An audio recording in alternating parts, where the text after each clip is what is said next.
Naitwa Halide Anyerwise Mwakajira. Ilikuwa tarehe 30 mwezi wa 4, nilipigiwa na simu na jirani anaitwa Friday Simon Mwangamba.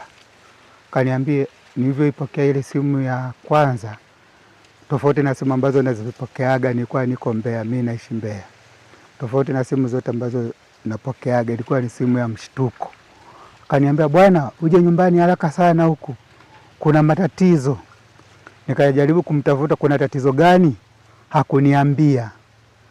Baada huku naye akapata taarifa za kwamba bwana, kunaonekana Subilo wamefanya tukio huko, na Subilo ni mdogo wangu, mimi ni wa pili, ila kwa baba tulizaliwa tulikuwa 7, wa kike alikuwa 1, wa kiume tulikuwa 5. Wa kiume wamekufa 4 na wa kike amekufa 1, tukabaki na mimi na huyo mdogo wangu Subilo. Basi wakaniambia, wewe Subilo kwa kashafanya tukio. Baada ya muda kidogo tena Friday nikakuta kanipigia simu mimi, akawa anaita watu, jamani, watu njooni huku nyumbani, mtusaidie. Mimi mwili nimeenda kutambua mochwari, nimeona umekatwa kichwani katikati hapa na kitu chenye ncha kali na huku shingoni. Kwa hiyo alikuwa amejeruhiwa sehemu 2. Basi baada ya kuona amejeruhiwa sehemu 2, kumuuliza akasema, bwana, huyu mama mimi nitaka niuze haya mashamba na nikataza, kwa hiyo nimemuua huyu mama kwa ajili ya mashamba. Akasema, haya mashamba umemuua haya mama kwa ajili ya mashamba? Sasa mtuhumiwa mimi sikukutana naye, nikuta ameshabebwa tu, amepelekwa kituo cha polisi nani Vwawa. Kwa jina anaitwa Lucas J. Jackson Sichalwe. Nasikitika mpaka kwa leo kwa tukio hili lenyewe lilifanya mdogo wetu ambao tunamjua kwa Subilo.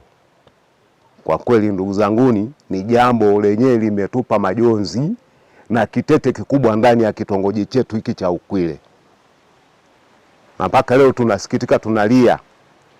Vyombo vya dola vilifika hapa na kumchukua na kwenda kumhifadhi kwenye usalama.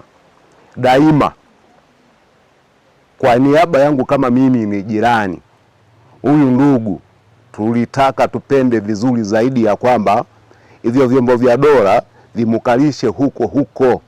Kwa jina naitwa Faraja Elia Nguvila. Nimepokea kwa masikitiko sana tukio hili la shangazi la bibi yangu ni Bonisi Nikodem Kasanga, ambalo lilitokea tarehe 28 mwezi wa 4 2026 usiku.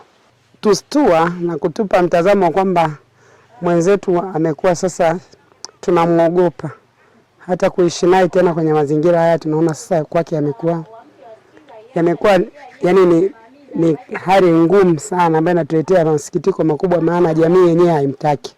Na anasema endapo ataachiliwa watapotezea maisha yake mbali, kwa sababu alikuwa anamuogopa nani? Mama yake. Na kama ameweza kumjeruhi mama yake, wao sitakuwa rahisi. Kwa hiyo na wao kama jamii haimtaki. Na sisi kama ndugu, kwa sababu ndugu zake walishakufa, walibaki 2, yeye na kaka yake Haride. Kwa majina naitwa Queen Benson. Nasikitika kwa tukio lililojitokeza juzi la mama yetu kuuliwa. Huyu kijana amekuwa ni tishio kwenye mtaa wetu. Watu wamekuwa wakimuogopa sana. Amekuwa akipatikana na matukio mengi likiwemo na la ubakaji. Kwa wananchi huwa wanamuogopa sana. Tunaomba kama wananchi abaki huko, asirudi tena huku. Kwa nini abaki? Kwa sababu ana matukio mengi na anatishia kuua. Tunaogopa. Hata hivi hapa tupo msibani, tunashindwa hata kukalika. Asubuhi ya leo akatuambia ametoka huko, tukawa tunataka kuondoka. Sasa hata tukiondoka sisi, bado wananchi wanaobaki kwenye mazingira ya hapa wanakuwa wapo hatiani. Abaki tu huko, asirudi tena huko. Ndio mwenyekiti wa kitongoji hiki cha Ukwile, pia kijiji hiki cha Ukwile na kata hii ya Ukwile. Kutokana na tukio lililotokea juzi, kwa kweli tumesikitika sana kwa kijana wetu huyu Rusubilo Anyerwise, kwa jinsi alivyo mua mama yake. Kwa kweli tumesikitika sana. Mimi kama mwenyekiti wa kitongoji hiki, sitaki tena kusikia tukio kama hili katika kitongoji changu wala katika kijiji hiki cha Ukwile au katika kata hii ya Ukwile. Ni mama mmoja mcheshi sana ambaye tumeishi naye kwa miaka mingi mahali hapa. Alikuwa ni mkarimu, alikuwa anampenda kila mwananchi wa maeneo haya. Tulimzoea sana mama yetu. Kutokana na tukio hili kwa kweli sisi tumesikitika sana sana sana. Baada hatujafika mwisho kwa sababu kama unavyosema ndio maana ya uchunguzi.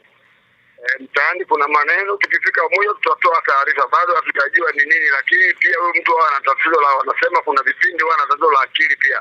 Kwa hiyo yote mpaka tufanye na uchunguzi huo tupate ukweli wa jambo. Pia kuna maneno hayo, maneno ya ardhi, lakini pia wanasema ana afya ya akili pia hiyo inamtokea. Kwa hiyo tunafanya uchunguzi tupate ukweli, lakini kisheria hata kwa na tatizo la akili sheria inakuchukua kwamba una akili. Kwa hiyo bado tunachunguza, tutatoa taarifa kamili uchunguzi ukikamilika.